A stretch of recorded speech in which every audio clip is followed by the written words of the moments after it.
दोस्तों, परिवार नियोजन और जनसंख्या नियंत्रण के नाम पर सरकार प्रतिवर्ष अरबों रुपया को खर्च करती है, लेकिन दुर्भाग्य की बात यह है कि जो लोग जनसंख्या नियंत्रण पर काम कर रहे हैं, जो दंपति राष्ट्र और देश के हित को समझते हुए केवल 1 या 2 बच्चों को ही जन्म दिया है, उनको सरकार पूरी तरह से नज़रअंदाज करती है।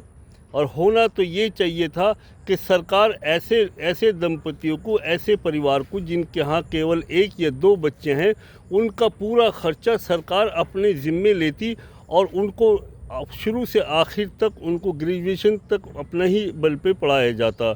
ये सरकार की ज़िम्मेदारी होती थी।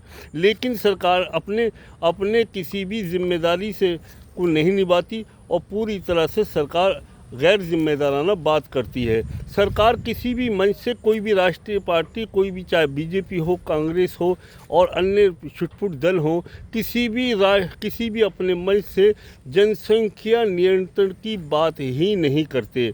उनको तो केवल वोट बटोरना और वोटों की जनसंख्या को बढ़ाना ही उनका मकसद है।